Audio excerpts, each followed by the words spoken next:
एक क्वेश्चन पूछूं, lungs of planet किसे कहा जाता है? देखो, साउथ अमेरिका कॉन्टिनेंट में मौजूद जो अमेजोन फॉरेस्ट है ना, इनको नाम दिया गया है लंग्स ऑफ द प्लेनेट, यानी ये प्लेनेट के लंग्स हैं। ऐसा देखो इसलिए, जैसे ह्यूमन बॉडी में लंग्स का काम होता है सांस लेने में मदद करना, ऑक्सीजन अंदर जाती है, कार्बन डाइऑक्साइड को एक्सपेल किया जाता है। उसी प्रकार से यहाँ पे इतने डेंस फॉरेस्ट हैं कि बहुत ज़्यादा ऑक्सीजन रिलीज होती है और बहुत ज़्यादा कार्बन यहाँ पे स्टोर होता है। लेकिन देखो, ये जो अमेजोन फॉरेस्ट है ना, खतरे में है। अमेजोन फॉरेस्ट जबरदस्त सूखे की मार झेल रहा है। जो रिवर्स अमेजोन फॉरेस्ट से होके गुजरती हैं, या तो देखो वो सूख गई हैं पूरी तरह से, या फिर वहां पर पानी का लेवल बहुत ही ज्यादा कम हो गया है। इतना ज्यादा कम हो गया पानी का लेवल कि पहले वो रिवर्स जो इनलैंड ट्रांसपोर्ट के लिए इस्तेमाल होती थी, अब वहां पे नाम मात्र का पानी रह गया है, वहां पे बोट नहीं चल सकती। अमेजोन फॉरेस्ट के अंदर जो गांव हैं उनको पानी नहीं मिल रहा है पीने के लिए। रिवर्स के ऊपर डैम संबंधित प्रोजेक्ट्स थे, बिजली जनरेट होती थी, बिजली नहीं जनरेट हो रही है, पानी नहीं है रिवर्स में, तो डैम में भी पानी नहीं है, बिजली कैसे जनरेट होगी? और देखो, बहुत सारे जो मैरीन एनिमल्स हैं जैसे डॉल्फिन इत्यादि, वो मर गए हैं। अब दिक्कत ये है, जैसे मछलियां वगैरह मर गई हैं, उनकी लाश उसी थोड़ा बहुत जो पानी बचा है उसी में सड़ रही है। अब वही पानी जाता है अमेजोन फॉरेस्ट में जो आदिवासी लोग रहते हैं उनके लिए, और उसी पानी को वो यूज कर रहे हैं, तो बीमारियां भी फैल रही हैं। वहां पे एक प्रोविंस है अमेजोना के गवर्नर कहते हैं कि देखो, अमेजन फॉरेस्ट के इतिहास में ना इससे बड़ा सूखा, इससे भयंकर सूखा आज तक नहीं देखा गया है। देखो, जब फॉरेस्ट बहुत ज्यादा सूख जाता है ना, तो आग लगने की, यानी फॉरेस्ट में फायर की जो घटनाएं हैं वो भी ज्यादा देखने को मिलती हैं, और वही हो रहा है। अमेजन फॉरेस्ट में वाइल्ड फायर्स की घटनाएं काफी ज्यादा हो रही हैं। वहां पे ना एक सिटी है, सिटी का नाम है मनोस। अब इस सिटी में ना पूरी तरह से, ये जो आप दिल्ली में देखते हो ना एनसीआर में सर्दियों में पूरा धुएं का बादल आ जाता है, तो ये 20 लाख लोगों की सिटी है, पूरी तरह से स्मोक से ढक चुकी है। क्यों? क्योंकि अमेजन फॉरेस्ट में वाइल्ड फायर्स की घटनाएं हो रही हैं। इसके बाद देखो, रीजंस की बात करते हैं। अगर यूपीएससी पूछ ले कि अमेजोन फॉरेस्ट में इतना जबरदस्त सूखा जो देखने को मिला, उसके क्या रीजंस हैं? 2 रीजंस हैं। एक तो देखो इल नीनो जो हमारे इंडियन मानसून सिस्टम पर भी नेगेटिव इंपैक्ट डालता है। इल नीनो की वजह से इक्वेटोरियल पैसिफिक ओशन में जो सरफेस वाटर है ना, वो एबनॉर्मल तरीके से ज़्यादा गर्म हो जाता है, जिसकी वजह से वर्ल्ड के कई सारे पार्ट्स में काफ़ी एक्सट्रीम हीट आ जाती है। ओनलीआईएस एक्सटेंडेड चैनल पे ना एक अलग से वीडियो डाली गई थी स्पेशल इल नीनो के बारे में, आप वो वीडियो देख सकते हो इस पूरे फेनोमेनन को डिटेल से समझने के लिए। तो ये एक फैक्टर है इल नीनो का आना, जिसकी वजह से अमेजोन जो फॉरेस्ट है वहां पे इतना गंभीर तरीका का सूखा देखने को मिल रहा है। अब दूसरा इवेंट देखिए, दूसरा इवेंट है नॉर्दर्न ट्रॉपिकल अटलांटिक ओशन में अनयूजली हाई वाटर टेम्परेचर का होना। फिर से बोलता हूं, नॉर्दर्न ट्रॉपिकल अटलांटिक ओशन में जो सरफेस टेम्परेचर है वाटर का, वो काफ़ी ज़्यादा बढ़ गया है। अब इसकी वजह से ना, अब सरफेस वाटर का टेम्परेचर ज़्यादा है ओशन में, तो इसकी वजह से हीटेड एयर राइज होगी एटमॉस्फेयर में। अब देखो, जब ये हीटेड एयर यानी गर्म हवा पहुंचेगी अमेजोन फॉरेस्ट के ऊपर, तो ना गर्म हवा जो होती है ना, वो क्लाउड के फॉर्मेशन में बाधा डालती है। अब क्लाउड का फॉर्मेशन नहीं होगा तो रेनफॉल कम हो जाएगी। तो ये 2 रीजंस हैं, एक इल नीनो का आना, दूसरा नॉर्दर्न ट्रॉपिकल अटलांटिक ओशन में सरफेस वाटर का टेम्परेचर इंक्रीज होना। इसकी वजह से अमेजोन फॉरेस्ट में इतना भयंकर सूखा देखने को मिल रहा है, रिवर्स सूख गई हैं, और फ्यूचर देखो काफी ज्यादा ग्रिम है।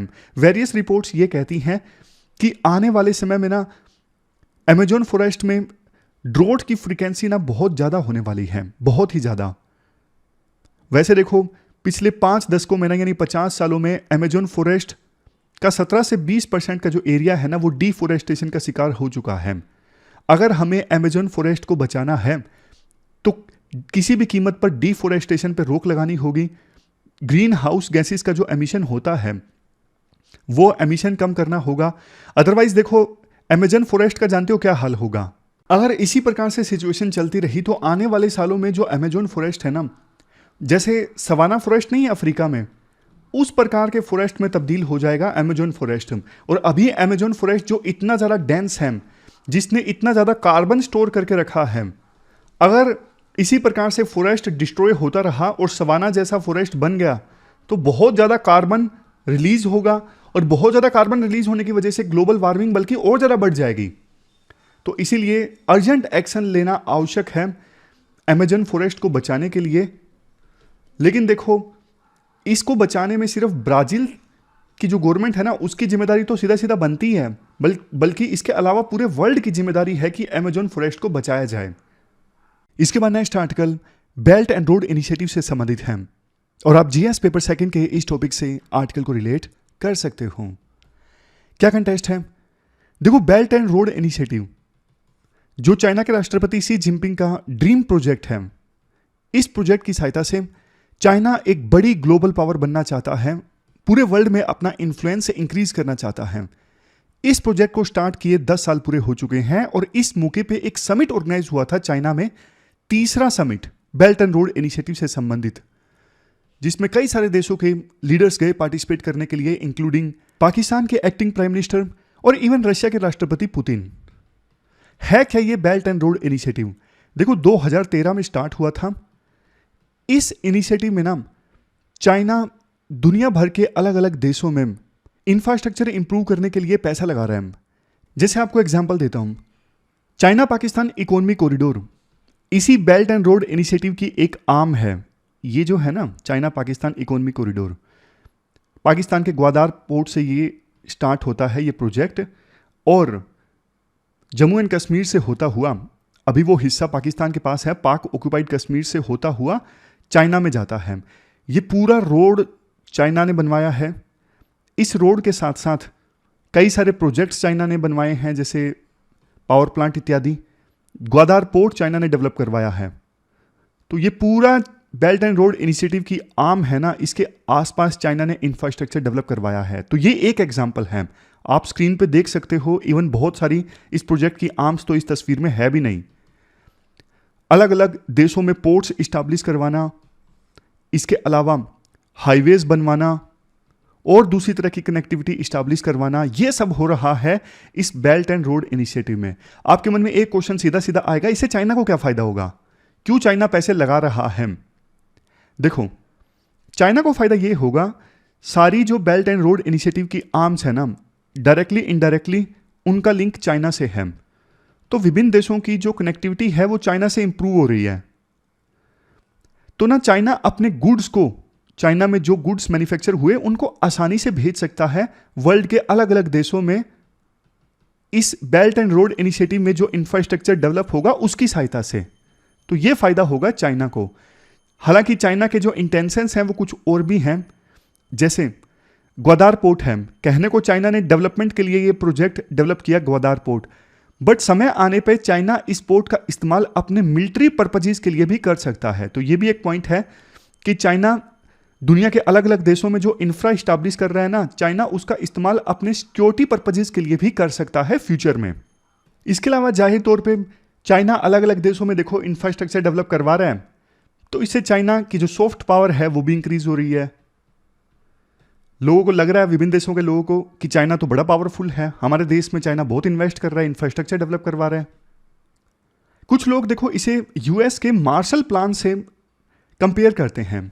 मार्शल प्लान मतलब सेकेंड वर्ल्ड वॉर में आपको पता है भारी तबाही हुई थी, वेस्टर्न यूरोप तो एक प्रकार से डिस्ट्रॉय सा हो गया था, फ्रांस, बेल्जियम, जर्मनी, ये सारे देश। तो उस समय ना यूएस ने एक प्रोग्राम चलाया था मार्शल प्लान, इसको यूरोपियन रिकवरी प्रोग्राम भी कहते हैं। यूरोप की रिकवरी के लिए ये प्रोग्राम था मार्शल प्लान। इसमें यूएसए ने ना उस समय 14-15 बिलियन डॉलर्स खर्च किए फिर से यूरोप में इंफ्रास्ट्रक्चर डेवलप करने के लिए। उस समय के 14-15 बिलियन डॉलर्स मतलब आज के 180 बिलियन डॉलर्स। तो उसी प्रकार से चाइना कहता है कि हम ये बेल्ट एंड रोड इनिशिएटिव चला रहे हैं वर्ल्ड के अलग अलग हिस्सों को डेवलप करने के लिए। एक फायदा देखो चाइना को ये भी है बेल्ट एंड रोड इनिशिएटिव में इन्वेस्ट करने का। अब जैसे चाइना का नाम, जैसे इंडियन ओशन वाली वीडियो में भी हमने डिस्कस किया था कि चाइना का ज़्यादातर माल ना इंडियन ओशन में इस स्ट्रेट से होकर गुजरता है, मलक्का स्ट्रेट। लेकिन मान लीजिए ये जो स्ट्रेट है ये चोक हो गई, चाइना का सामान यहाँ से नहीं जा सका, तो चाइना में एनर्जी क्राइसिस आ जाएंगे, दूसरी तरह की चीज़ों की कमी हो जाएगी। तो चाइना ना बेल्ट एंड रोड इनिशिएटिव के थ्रू मलक्का स्ट्रेट के ऊपर अपनी डिपेंडेंसी को खत्म करना चाहता है। मान लीजिए मलक्का स्ट्रेट चोप हो गई, यहां से चाइना सामान नहीं मंगा सका, तो बेल्ट एंड रोड इनिशिएटिव के तहत तो वैसे भी अलग अलग कनेक्टिविटी स्टैब्लिश हो ही गई है ना। जैसे चाइना पाकिस्तान इकोनॉमिक कॉरिडोर है, यहां से मंगा लेगा चाइना सामान। उसी प्रकार से इस प्रकार की ना अनेकों आर्म्स हैं, अनेकों कनेक्टिविटी प्रोजेक्ट्स हैं जो चाइना से लिंक्ड हैं। चाइना वहां से सामान मंगवा लेगा, उन ब्रांचेस को चाइना यूज करेगा। जब से ये प्रोजेक्ट आया है 2013 से लेकर अभी तक चाइना ने 150 देशों के साथ 200 BRI कोऑपरेशन पैक्ट साइन किए हैं, और टू वे जो इन्वेस्टमेंट हुई है चाइना और पार्टनर कंट्रीज के बीच वो हुई है $380 बिलियन की टू वे इन्वेस्टमेंट। जैसे देखो ग्वादार पोर्ट है, अब ज़्यादातर पैसा तो वैसे चाइना ने इन्वेस्ट किया, पाकिस्तान के पास तो है नहीं, लेकिन पाकिस्तान ने कुछ तो लगाया होगा ना, 5% 10%। तो ये टू वे इन्वेस्टमेंट है कि कुछ लोकल कंट्री पैसा लगाएगा, कुछ चाइना लगाएगा। चाइना के राष्ट्रपति जिनपिंग कहते हैं कि वर्ल्ड में इंफ्रास्ट्रक्चर की बहुत ज़्यादा कमी है, तो ये जो इनिशिएटिव है ना बेल्ट एंड रोड इनिशिएटिव, ये दुनिया के अलग अलग देशों में ज़बरदस्त इंफ्रास्ट्रक्चर इस्टेब्लिश करेगा। देखो वर्ल्ड बैंक के अनुसार 675 मिलियन लोग पूरी दुनिया में ऐसे हैं जो विदाउट इलेक्ट्रिसिटी हैं, 2.3 बिलियन लोग ऐसे हैं जिनके पास पीने योग्य पानी नहीं है, 450 मिलियन ऐसे लोग हैं जिनके पास में ब्रॉडबैंड का सिग्नल नहीं है। अगर ये सारा इंफ्रास्ट्रक्चर डेफिसिट एड्रेस करना है ना, तो 2030 आते आते हर साल $1.5 ट्रिलियन से इन्वेस्ट करने होंगे, जो देखो लो एंड मिडिल इनकम कंट्रीज के जीडीपी का तो ऑलमोस्ट 4.5% है। तो ये तो देखो हमने अच्छी अच्छी बातें डिस्कस की बेल्ट एंड रोड इनिशिएटिव के बारे में, बट बहुत क्रिटिसिज्म होता है। जैसे चाइना अलग अलग देशों में इंफ्रास्ट्रक्चर इस्टेब्लिश करता है तो इकोलॉजी को काफ़ी नुकसान पहुंच रहा है, इसलिए लोकल सेंटिमेंट्स हर्ट हो रहे हैं, लोगों का डिस्प्लेसमेंट होता है। बड़े बड़े जैसे डैम इस्टेब्लिश किया तो लोगों को अपना घर बार छोड़ के दूसरी जगह पे जाना पड़ेगा। डिस्प्यूट्स अवर पे आउट एंड लेबर अनरेस्ट, जो मजदूर काम करते हैं चाइना के इन इंफ्रास्ट्रक्चर प्रोजेक्ट्स में, लेबर को पे आउट टाइम पे नहीं मिलता या फिर मिलता नहीं, कम मिलता है। कई बार ये आरोप लगते हैं कि लोकल लेबर को यूज़ करने के बजाय चाइना अपने देश से लेबर लेके आता है। जैसे इंडोनेशिया में ये आरोप लगे कि चाइना से जो लेबर आई उन्होंने काम किया और लोकल्स को जॉब नहीं मिली। लाओस में बड़े बड़े प्रोजेक्ट इस्टेब्लिश हुए जैसे superfast train, impressive dam project, लेकिन क्रिटिसिज्म हुआ इन प्रोजेक्ट्स का कि जिन मजदूरों ने इन प्रोजेक्ट्स में काम किया उनको पे आउट नहीं मिला, कंपनसेशन बहुत कम मिला, और डैम बनने की वजह से किसी इलाके में ड्रोट आ गया तो इससे भी चाइना की काफ़ी थू हुई। डेटा ये कहता है कि लाओस के ऊपर ना चाइना का अभी $12.2 बिलियन का कर्ज है, जो लाओस की जीडीपी का 65% है, यानी डेट ट्रैप में फंस चुका है लाओस भी चाइना के। और चाइना पाकिस्तान इकोनॉमिक कॉरिडोर के कंसर्न्स तो आपको पता ही है। इंडिया विरोध करता है इस प्रोजेक्ट का, क्योंकि इंडिया के अनुसार ये जम्मू एंड कश्मीर से होकर गुजरता है, पाक ऑक्यूपाइड कश्मीर से जाता है, और चाइना ने प्रोजेक्ट इस्टेब्लिश करने से पहले इंडिया से कंसल्ट नहीं किया, तो इंडिया के ऑब्जेक्शंस हैं इस प्रोजेक्ट को लेके। लेकिन देखो पाकिस्तान का हाल देखिए आप, ग्वादार पोर्ट से जो रेवेन्यू प्राप्त हुआ ना, 91% वो रेवेन्यू गया चाइना को और सिर्फ 9% रेवेन्यू मिला पाकिस्तान को। तो चाइना बेशक बोल देता है कि विन विन सिचुएशन है जो ये हम प्रोजेक्ट इस्टेब्लिश कर रहे हैं, लेकिन वास्तव में ये विन विन सिचुएशन नहीं है विभिन्न देशों के लिए, ये लूज विन सिचुएशन है। असली फायदा सिर्फ चाइना को होता है। और देखो चाइना BRI के थ्रू दुनिया भर के देशों में अपना इन्फ्लुएंस इंक्रीज करने की कोशिश कर रहा है, तो USA कहाँ चुप रहने वाला है। USA ने अपने इनिशिएटिव स्टार्ट कर दिए। जैसे डोनाल्ड ट्रंप जब राष्ट्रपति थे ना, तो उन्होंने जापान के साथ मिलकर एक इनिशिएटिव स्टार्ट किया था, United states Japan infrastructure investment alternative in the Indo Pacific region. मतलब गरीब गरीब छोटे छोटे जो देश है ना, जो चाइना के झांसे में आके चाइना को बोल देते थे कि हाँ हम ये प्रोजेक्ट इस्टेब्लिश करते हैं मिलके, लेकिन बाद में उस प्रोजेक्ट से होस्ट कंट्री को कुछ नहीं मिलता था। तो इसलिए US और जापान ने विभिन्न छोटे छोटे देशों को बोलना स्टार्ट किया कि यार चाइना से पैसे मत लीजिए, चाइना के BRI के झांसे में मत आइए, हम आपके यहाँ पे इंफ्रास्ट्रक्चर इस्टेब्लिश करेंगे। बाद में जो बाइडन आए, जो बाइडन ने एक नया इनिशिएटिव स्टार्ट किया, बिल्ड बैक बेटर वर्ल्ड। इस build back better world initiative को अब रीऑर्गेनाइज कर दिया गया है एक नए इनिशिएटिव में, partnership for global infrastructure and investment. अब इस इनिशिएटिव का मकसद यही है कि विभिन्न देशों को रोकना कि आप चाइना के झांसे में मत आइए, हम आपके यहाँ पे प्रोजेक्ट इस्टेब्लिश करेंगे, हम आपको पैसा देंगे। चाइना तो आपको डेट ट्रैप में फंसा रहा है। तो यूएसए और दूसरे वेस्टर्न कंट्रीज का जो ये इनिशिएटिव है ना, partnership for global infrastructure and investment, ये भी छोटे छोटे देशों में, गरीब देशों में climate change, energy security, health care, health security, digital technology और जेंडर इक्विटी से संबंधित प्रोजेक्ट इस्टेब्लिश कर रहा है ताकि चाइना के बीआरआई को काउंटर किया जा सके, विभिन्न देशों को चाइना के पाले में जाने से रोका जा सके। इसी के साथ साथ G20 समिट अभी हाल ही में इंडिया में ऑर्गेनाइज हुआ था। एक और प्रोजेक्ट प्रपोज किया गया जिसकी घोषणा हुई, India middle east Europe corridor. इस प्रोजेक्ट के अंतर्गत इंडिया, वेस्ट एशिया, यूरोप, इनको आपस में लिंक किया जाएगा रेलवे और शिपिंग लाइंस के थ्रू। ये जो कॉरिडोर है ना, India middle east economic corridor, trade connectivity के साथ साथ इलेक्ट्रिसिटी, डिजिटल इंफ्रास्ट्रक्चर और इसके साथ साथ क्लीन हाइड्रोजन के लिए भी पाइपलाइन इस्टाब्लिश होगी इस प्रोजेक्ट में। देखो ये बात सच है, ये सारे अल्टरनेटिव्स तो हैं बेल्ट एंड रोड इनिशिएटिव के, बट अभी ना ये जो अल्टरनेटिव्स हैं ना, चाहे India middle east economic corridor हो या फिर partnership for global infrastructure and investment हो, ये सभी अब शेप ले रहे हैं। अभी बहुत जल्दबाजी होगी ये कहना कि हाँ ये जो इनिशिएटिव्स हैं चाइना के बीआरआई को काउंटर कर लेंगे, बट देखना ये होगा कि चाइना का जो ये बेल्ट एंड रोड इनिशिएटिव है जिसको लेके विभिन्न देशों के कंसर्न्स भी हैं, डेट ट्रैप में फंस रहे हैं विभिन्न देश, तो इसका भविष्य क्या होगा। अब 10 साल पूरे हो चुके हैं, तो आने वाले समय में देखना होगा क्या ये प्रोजेक्ट वास्तव में सक्सेसफुल साबित होता है या फिर चाइना की बहुत बड़ी फेलियर साबित होता है, क्योंकि चाइना की जो इकोनॉमी है वो भी अभी स्लो डाउन कर रही है। ऐसी खबरें आई, चाइना में अनएम्प्लॉयमेंट रिलेटेड कंसर्न्स हैं, डेट रिलेटेड कंसर्न्स हैं। तो चाइना की इकोनॉमी स्ट्रोंग होगी तभी इस प्रोजेक्ट का भविष्य है बीआरआई का। अगर चाइना की इकोनॉमी स्ट्रोंग नहीं है, स्लो डाउन हो रहा है, तो इस प्रोजेक्ट को आप फेलियर मानिए। फिर चाइना अपनी इकोनॉमी पे ध्यान देगा, ना कि बेल्ट एंड रोड इनिशिएटिव में फर्दर पैसा इन्वेस्ट करने के। तो ये पूरा आर्टिकल हमने डिस्कस किया बीआरआई से संबंधित। चलते हैं आगे। इसके बाद नेक्स्ट आर्टिकल श्रीलंका और इंडिया के बीच में फेरी सर्विस को स्टार्ट करने से संबंधित है। आप जीएस पेपर सेकंड के इस टॉपिक से आर्टिकल को रिलेट कर सकते हो। देखो श्रीलंका के जाफना में ये एक पोर्ट है कांकेसंथुरई। कांकेसंथुरई और नागापट्टिनम के बीच में, नागापट्टिनम तमिलनाडु का एक पोर्ट है, दोनों के बीच में एक फेरी सर्विस स्टार्ट हुई है।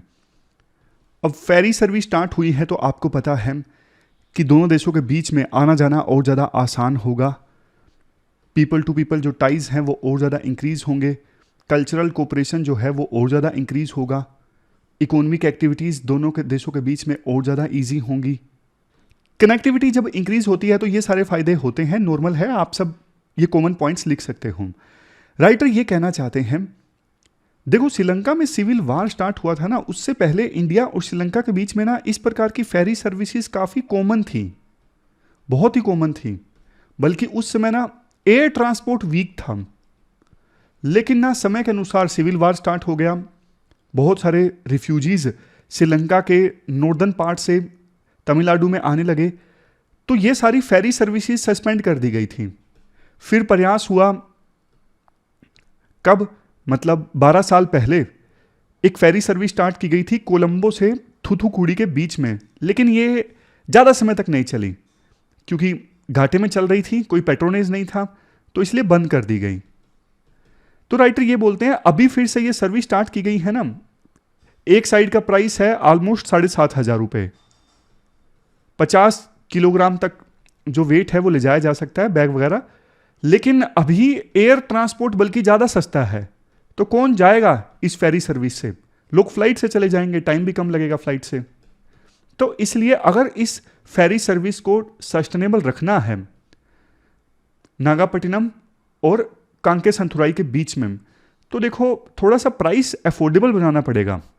इसके अलावा राइटर बोलते हैं जो ये नागापट्टिनम पोर्ट है ना, यहाँ पे बेसिक एमिनिटीज़ का अभाव है, मतलब डॉर्मेट्री होनी चाहिए, रेल कनेक्टिविटी होनी चाहिए नागापट्टिनम की चेन्नई के साथ में, ताकि जो लोग श्रीलंका से नागापट्टिनम में आते हैं वो चेन्नई तो जाना चाहेंगे, तो चेन्नई के साथ कनेक्टिविटी नागापट्टिनम की अच्छी होनी चाहिए।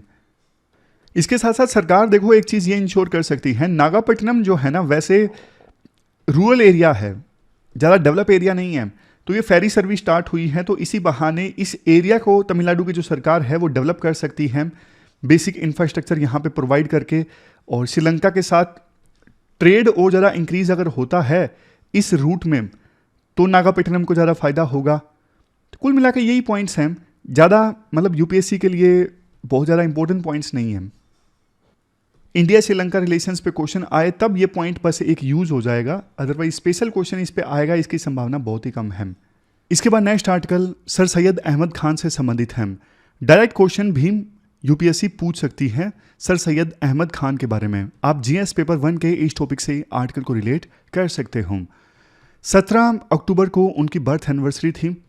देखो सर सैयद अहमद खान का जो तर्जा है ना इतिहास में, वो वही है राजा राम मोहन राय का जो है। राजा राम मोहन राय ने जैसे हिंदू कम्युनिटी में बदलाव लाने की कोशिश की, इतनी सारी जो कुरीतियाँ थी हिंदू कम्युनिटी में, प्रोग्रेसिव बनाने की कोशिश की हिंदू कम्युनिटी को, उसी प्रकार से सर सैयद अहमद खान ने भी मुस्लिम कम्युनिटी को प्रोग्रेसिव बनाने की कोशिश की। उन्होंने बोला कि मुस्लिम यूथ की ना एक जेब में तो साइंस की किताब होनी चाहिए और दूसरी जेब में जो पवित्र ग्रंथ है कुरान वो होना चाहिए। डिटेल से जानते हैं, कंट्रोवर्शियल फिगर भी रहे हैं सर सैयद अहमद खान, अपनी कम्युनिटी के लिए यानी मुस्लिम्स के लिए इन्होंने बहुत कुछ किया। तो डिटेल से जानते हैं इनके बारे में। सर सैयद अहमद खान का जन्म हुआ था 1817 में, डेथ होती है 1898 में। ये काफ़ी कंट्रोवर्शियल फिगर रहे हैं। इनको यानी मुस्लिम्स के द्वारा बल्कि हिंदुओं के द्वारा भी क्रिटिसाइज किया जाता है। ऐसा क्यों? पहले हम बात करते हैं मुस्लिम्स के द्वारा सैयद अहमद खान को क्यों क्रिटिसाइज किया जाता है। इन्होंने देखो बहुत ज़्यादा कोशिश करी थी अपनी मुस्लिम कम्युनिटी को मॉडर्नाइज करने की, तो इनको क्रिटिसाइज किया गया था। जो रूढ़िवादी मुस्लिम हैं, ऑर्थोडॉक्स मुस्लिम, जो पुराने ख्यालात के मुस्लिम हैं, उनके द्वारा इनको क्रिटिसाइज किया गया था। सैयद अहमद खान ने जो पुराने कस्टम्स और ट्रेडिशंस हैं उनको चैलेंज किया अपनी एक मैगजीन तहजीब अल अखलक में। ये नीचे देखो, ये इनकी मैगजीन का नाम है। इस मैगजीन में ये इस्लाम में जो पुराने कस्टम्स या फिर ट्रेडिशन हैं उनको चैलेंज किया करते थे, तो इस वजह से इनका काफ़ी क्रिटिसिज्म होता है ऑर्थोडॉक्स मुस्लिम्स के द्वारा। इन्होंने इस्लाम को मॉडर्नाइज्ड ढंग से इंटरप्रेट करने का प्रयास किया। वैसे देखो जो ग्रंथ है इस्लाम में कुरान, वो बहुत पहले लिखी गई थी और काफ़ी बार उस ग्रंथ को उसी समय के हिसाब से इंटरप्रेट किया जाता है, इस वजह से बहुत सारी प्रॉब्लम्स पैदा हो जाती हैं। लेकिन इन्होंने प्रयास किया कि कुरान को इंटरप्रेट किया जाए आधुनिक समय के हिसाब से। इन्होंने ये भी कहा इस्लाम जो है वो कंपैटिबल है साइंस और रैशनलिज्म के साथ, यानी इस्लाम भी साइंटिफिक वे ऑफ लाइफ को अडोप्ट कर सकता है। इन्होंने मुस्लिम्स को एनकरेज किया, खास करके मुस्लिम्स यूथ को, कि वो अपने एक जेब में साइंस की बुक रखें और दूसरी जेब में कुरान रखें। उन्होंने एक सोसाइटी का भी निर्माण किया गाजीपुर यूपी में साइंटिफिक रिसर्च के लिए, लेकिन बाद में उन्होंने इस सोसाइटी को शिफ्ट कर दिया। कहाँ पर? अलीगढ़ में। पहले कहाँ इस्टेब्लिश की थी? गाजीपुर यूपी में, और बाद में कहाँ पर शिफ्ट की? अलीगढ़ यूपी में। इनके द्वारा एक जर्नल भी इस्टेब्लिश किया गया था, Indian institute gadget. Scientific research को प्रमोट करने के लिए ये जर्नल इस्टेब्लिश किया गया था। देखो इन जर्नल्स के और सोसाइटी के नाम जरूर लिखिएगा। एक ये जो बुक थी, मैगजीन थी, इसका नाम भी लिखिएगा, क्योंकि अदरवाइज सैयद अहमद खान के बारे में आपको सारी चीज़ें याद रह जाएंगी, लेकिन जो माइन्यूट डिटेल्स हैं उनके मार्क्स मिलते हैं। जैसे इनके द्वारा मैगजीन कौन सी लिखी जाती थी, बुक कौन सी लिखी गई थी, कहाँ पे साइंटिफिक रिसर्च को प्रमोट करने के लिए सोसाइटी इस्टेब्लिश की गई थी, ये छोटी छोटी बातें। तो इस प्रकार से हमने डिस्कस किया कि मुस्लिम्स को मॉडर्नाइज करने का इन्होंने प्रयास किया, इस वजह से ऑर्थोडॉक्स मुस्लिम्स के द्वारा इनका बहुत ज़्यादा क्रिटिसिज्म हुआ। अब हम जानते हैं हिंदुओं ने इनको क्यों क्रिटिसाइज किया। देखो शुरुआत में sir Syed Ahmad Khan Hindu Muslim unity की बात करते थे। इन्होंने एक लाइन इस्तेमाल की थी, हिंदू और मुस्लिम जो हैं वो ब्यूटीफुल ब्राइड, यानी जो सुंदर बहू है उसकी दो आंखें हैं। सुंदर बहू की एक आंख है हिंदू और दूसरी आंख है मुस्लिम्स। तो इस प्रकार से हिंदू मुस्लिम यूनिटी को ये प्रमोट किया करते थे। शुरुआत में इन्होंने मुस्लिम्स को एडवाइस भी किया कि आप हिंदू सेंटिमेंट्स का सम्मान कीजिए, बीफ मत खाइए, अपने जो पड़ोसी लोग हैं उनके सेंटिमेंट्स का सम्मान कीजिए। लेकिन इनके आइडिया धीरे धीरे चेंज होने लगे। यूपी में उस समय एक लैंग्वेज कंट्रोवर्सी हुई थी। यूपी में उस समय उर्दू ऑफिशियल लैंग्वेज थी, उर्दू पर्शियन स्क्रिप्ट में, लेकिन मांग उठने लगी हिंदी देवनागरी स्क्रिप्ट में इसे यूपी की ऑफिशियल लैंग्वेज बनाया जाए। फिर से बोलता हूँ, उस समय यूपी की ऑफिशियल लैंग्वेज थी उर्दू पर्शियन स्क्रिप्ट में, लेकिन एक मूवमेंट चली कि हिंदी को ऑफिशियल लैंग्वेज बनाया जाए प्रोविंस की देवनागरी स्क्रिप्ट में, क्योंकि तर्क ये दिया गया था उर्दू जो लैंग्वेज है वो एलीट लोगों की है और हिंदी जो लैंग्वेज है वो कॉमन मैन की है। लेकिन इससे काफ़ी हर्ट हुए सर सैयद अहमद खान। उनको इस लैंग्वेज मूवमेंट के बाद ये लगने लगा हिंदू कभी ये नहीं एक्सेप्ट करेंगे जो मुस्लिम चाहते हैं और मुस्लिम वो एक्सेप्ट नहीं करेंगे जो हिंदू चाहते हैं, और हिंदू और मुस्लिम्स के बीच ये जो डिफरेंसेस हैं वो आने वाले समय में और भी बढ़ते ही जाएंगे। तो अच्छा ये है कि दोनों कमिटीज़ अलग अलग रहें। तो इस प्रकार की बातें बाद में उन्होंने कहनी स्टार्ट कर दी। समझ रहे हो ना, पहले ये हिंदू मुस्लिम एकता की बात करते थे, इस प्रकार की बातें बोलते थे, ब्यूटीफुल ब्राइड की 2 आइज हैं हिंदू और मुस्लिम से। लेकिन लैंग्वेज कंट्रोवर्सी के बाद इनके विचार बदल गए। इनको लगने लगा कि हिंदुओं के और मुस्लिम्स के जो इंटरेस्ट हैं वो अलग अलग हैं, इसलिए दोनों को अलग अलग रहना चाहिए। इसी रीजन की वजह से इन्हें ओरिजिनेटर ऑफ 2 नेशन थ्योरी भी कहा जाता है। इसके अलावा देखो, सर सैयद अहमद खान ने मुस्लिम्स को एडवाइस किया था कि आप इंडियन नेशनल कांग्रेस को मत ज्वाइन कीजिए। देखो, उस समय मुस्लिम कम्युनिटी में बहुत ज़्यादा फ्रस्ट्रेशन थी, ग्रोथ नहीं हो पा रहा था, स्टैग्नेशन थी मुस्लिम कम्युनिटी के मेंबर्स में। और इनको ये लगता था सर सैयद अहमद खान को कि एजुकेशन एक ऐसा टूल है जिसकी सहायता से मुस्लिम कम्युनिटी की फ्रस्ट्रेशन को और मुस्लिम कम्युनिटी में जो ग्रोथ रुकी हुई है उसको आगे ले जाया जा सकता है। और सर सैयद अहमद खान को ये भी लगता था ब्रिटिशर्स जो उस समय रूल कर रहे थे इंडिया में वो नियर फ्यूचर में कहीं जाने वाले नहीं हैं, वो इंडिया में रूल करते रहेंगे, उनको हटाने वाला कोई नहीं है। तो इनको ये लगने लगा कि ब्रिटिशर्स के साथ दोस्ती कर ली जाए। ब्रिटिशर्स के साथ अगर दोस्ती कर ली जाएगी तो उनकी सहायता से मुस्लिम कम्युनिटी के लोगों को एजुकेशन प्रोवाइड की जा सकेगी, और एजुकेशन से क्या होगा, मुस्लिम कम्युनिटी के लोग एम्पावर होंगे, वो फ्रस्ट्रेशन से बाहर आएंगे, स्टैग्नेशन से बाहर आएंगे, उनकी जो ग्रोथ रुकी हुई है वो ग्रोथ आगे बढ़ेगी। सैयद अहमद खान ने एक बुक लिखी थी, बुक का नाम है असबाबे बगावत हिंद। इस बुक में 1857 की क्रांति के क्या रीजंस रहे उनके बारे में लिखा गया। अपनी बुक में इन्होंने लिखा, ब्रिटिशर्स को ये लगता है कि 1857 की क्रांति के लिए मुस्लिम्स रिस्पॉन्सिबल हैं, और इस वजह से ब्रिटिशर्स हिंदुओं को प्रमोट करने लगे मुस्लिम्स के इंटरेस्ट को सेक्रीफाइस करके। इन्होंने आगे अपनी बुक में लिखा, लेकिन ऐसा नहीं है, ब्रिटिशर्स खुद ही रिस्पॉन्सिबल थे इस क्रांति के लिए, उनके एडमिनिस्ट्रेशन की गलतियां रिस्पॉन्सिबल थी, उनकी पॉलिसीज रिस्पॉन्सिबल थी। मुस्लिम्स ने एक्चुअल में बहुत सारी जगह पर ब्रिटिश ऑफिशियल्स का साथ दिया। इन्होंने एक और बुक भी लिखी, the loyal Mohammedans of India. इस बुक में इन्होंने ब्रिटिशर्स को विश्वास दिलाने की कोशिश की कि आपको डरने की आवश्यकता नहीं है, मुस्लिम्स आपके लॉयल रहेंगे, लेकिन आप ऐसा मत कीजिए, आप मुस्लिम्स के इंटरेस्ट को इग्नोर मत कीजिए, मुस्लिम्स आपके लॉयल रहेंगे तो आप उनको जॉब दीजिए, आप उनके इंटरेस्ट को प्रमोट कीजिए बजाय कि हिंदुओं के इंटरेस्ट को प्रमोट करने में। तो बाद में इस प्रकार की बातें वो करने लगे थे, जैसा हमने शुरुआत में डिस्कस किया, उनका क्रिटिसिज्म बहुत ज़्यादा होने लगा था। शुरुआत में वो हिंदू मुस्लिम यूनिटी की बात करते थे, लेकिन बाद में वो सिर्फ मुस्लिम इंटरेस्ट की बात करते थे और ब्रिटिशर्स के लॉयल बन गए थे बहुत ज़्यादा। ब्रिटिशर्स की हेल्प से इन्होंने एक कॉलेज इस्टेब्लिश किया था, Mohammedan Anglo oriental college, Aligarh में ये कॉलेज इस्टेब्लिश किया गया था, जो बाद में अलीगढ़ मुस्लिम यूनिवर्सिटी बनता है। रेलेवेंस की अगर हम बात करें, सर सैयद अहमद खान के विचारों की रेलेवेंस क्या है, उनका स्टेटस देखो मुस्लिम्स में वही है जो राजा राम मोहन राय का स्टेटस है हिंदुओं में। आपको पता है राजा राम मोहन राय ने काफ़ी सारा अच्छा काम किया हिंदुइज्म में रिफॉर्म लाने की दिशा में, उसी प्रकार से सैयद अहमद खान ने भी मुस्लिम कम्युनिटी को मॉडर्नाइज करने का प्रयास किया। मुस्लिम्स के ग्रेटेस्ट लीडर्स में से एक हैं सर सैयद अहमद खान। देखो, जिस प्रकार से उस समय 19वीं शताब्दी में इनको लगता था कि जो मुस्लिम कम्युनिटी है वो फ्रस्ट्रेशन के दौर से गुजर रही है, उनकी ग्रोथ रुक गई है, आज भी ठीक वैसी ही सिचुएशन है। मुस्लिम कम्युनिटी आज भी फ्रस्ट्रेशन के दौर से गुजर रही है, ऐसा कुछ एक्सपर्ट्स के द्वारा कहा जाता है। तो उनको आज सर सैयद अहमद खान जैसे लीडर्स की आवश्यकता है।